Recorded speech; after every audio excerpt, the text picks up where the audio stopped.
Ramadan, Ramadan, Ramadan, Ramadan. Assalamu alaikum wa rahmatullahi wa barakatuh. Chers frères, chères sœurs, Allah tabarak wa ta'ala nous a gratifié du mois béni de Ramadan. Et ce mois, Allah l'introduit dans le Coran à travers un seul verset.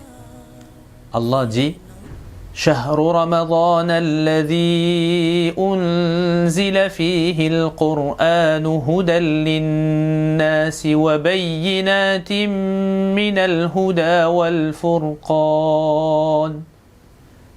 Le mois de Ramadan au cours duquel le Coran a été descendu comme guide pour les gens, preuve claire de la bonne direction et du discernement. Voyez, Allah tabarak wa ta'ala introduit le mois de Ramadan par le Coran. Et pourtant, nous savons très bien que l'action phare du mois de Ramadan, c'est le jeûne, as-sawm. Mais ce n'est pas le sawm qui est cité dans ce verset. C'est bien la révélation de la parole d'Allah tabarak wa ta'ala. C'est ce qu'on appelle Al-Qur'an, qui a été révélé sur le dernier messager et le plus grand parmi tous les prophètes, Muhammad Rasulullah sallallahu alayhi wa sallam. Ces mots sont miraculeux. Il n'existe aucun autre livre dont la lecture et la récitation sont comptés comme actes d'adoration.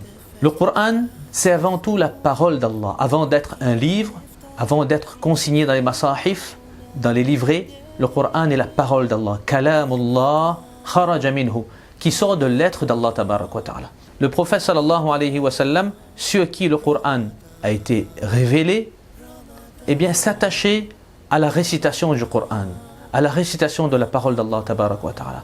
Et son attitude était bien entendu conforme à l'ordre d'Allah tabarak wa ta'ala, dans lequel Allah dit wa an atlu al-Qur'an. Allah tabarak wa ta'ala a ordonné au prophète sallallahu alayhi wa sallam de réciter le Coran. Notre premier devoir vis-à-vis du Coran est bien sûr sa récitation et sa lecture. Le lire comment? Lisez le Coran en regardant dans le mushaf, en regardant dans le livre, car c'est un acte d'adoration récompensé par Allah. Abu Sa'id al-Khudri radiyallahu anhu dit: accordez à vos yeux leur part de ibadah. Regardez dans le mushaf en lisant le Coran, méditez sur ces versets et prenez leçon de ces sujets étonnants. Imaginez que votre mort arrive alors que vous êtes en train de tenir le mushaf du Coran et en train de le lire. Rappelez-vous de Othman ibn Affan radiyallahu anhu, qui était hafiz al-Qur'an, qui a été un grand artisan de la compilation du Coran et de la propagation du mushaf à travers le monde. Othman radiyallahu anhu, alors qu'il était encerclé durant des jours, eh bien, il lisait la parole d'Allah tabarak wa ta'ala en regardant dans le mushaf. Et c'est dans cet même état qu'il décéda, qu'il trouva la mort en lisant la parole d'Allah tabarak wa ta'ala.